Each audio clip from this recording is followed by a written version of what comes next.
শাপলা চত্বরে যারা গণহত্যার শিকার হয়েছে তাদের প্রত্যেকের শেখ হাসিনার বিরুদ্ধে গণহত্যার মামলা দায়ের করতে হবে।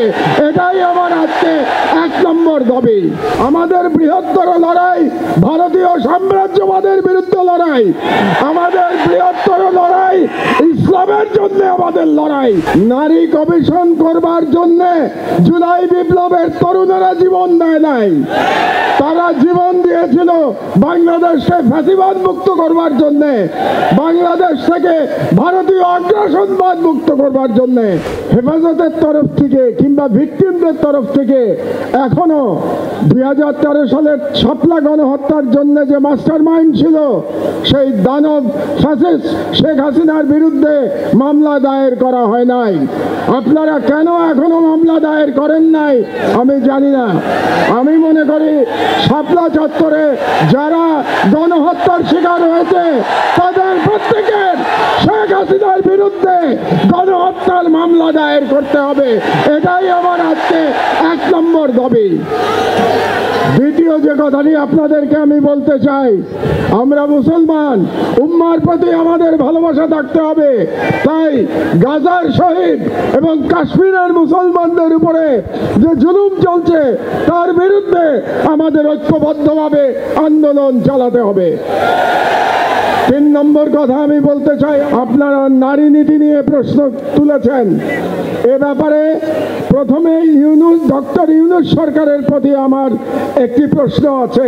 আপনারা কেন অপ্রয়োজনীয় ইস্যু তৈরি করছেন?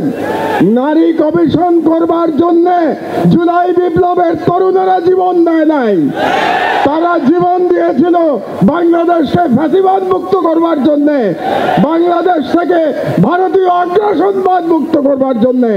কাজেই আপনারা সরকারে বসেছেন যাতে করে বাংলাদেশে আর ফ্যাসিবাদ ফিরে আসতে না পারে। আপনাদের দায়িত্ব শুধুমাত্র সেই সংস্কারগুলি করা যে সংস্কারের মাধ্যমে বাংলাদেশে ফ্যাসিবাদের পুনরুত্থানের পথ আমরা বন্ধ করতে পারবো। কাজেই ডক্টর ইউনূস সরকারের প্রতি আমার বাংলাদেশের একজন প্রবীণ নাগরিক হিসেবে পরামর্শ থাকবে, আপনারা অপ্রয়োজনীয় ইস্যু তৈরি করবেন না। এবং আমরা দেখতে পেয়েছি আপনারা অনেকগুলো অপ্রয়োজনীয় সংস্কার কমিশন করেছেন। এই সমস্ত সংস্কার কমিশনের কোনো প্রয়োজন ছিল না। আপনারা রাষ্ট্রের সম্পদ এবং সময় নষ্ট করছেন। আমার অনুরোধ, এই সমস্ত কমিশন আপনারা বাতিল করে দেন। এই সমস্ত কমিশনের কোনো প্রয়োজন নাই। আর আলেম ওলামাদের কাছে আমার নিবেদন, আপনারা নারী নীতি নিয়ে লড়াই করতে গিয়ে বৃহত্তর লড়াই থেকে সরে যাবেন না। আমাদের বৃহত্তর লড়াই ভারতীয় সাম্রাজ্যবাদের বিরুদ্ধে লড়াই, আমাদের বৃহত্তর লড়াই ইসলামের জন্য আমাদের লড়াই।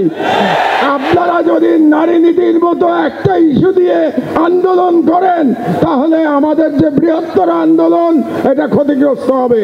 কাজেই নারী নীতির অবশ্যই আপনারা প্রতিবাদ করবেন, কিন্তু তার মানে এই না যে আমরা মূল লড়াই থেকে সরে যাব। মূল লড়াই থেকে আমাদের সরে যাওয়া যাবে না। এই জন্য আপনাদের কাছে আমার আহ্বান, আপনারা ঐক্যবদ্ধ থাকবেন। আমি বিশ্বাস করি বাংলাদেশের আলেম সমাজ যদি ঐক্যবদ্ধ থাকে তাহলে বাংলাদেশের স্বাধীনতা কেউ ছিনিয়ে নিতে পারবে না।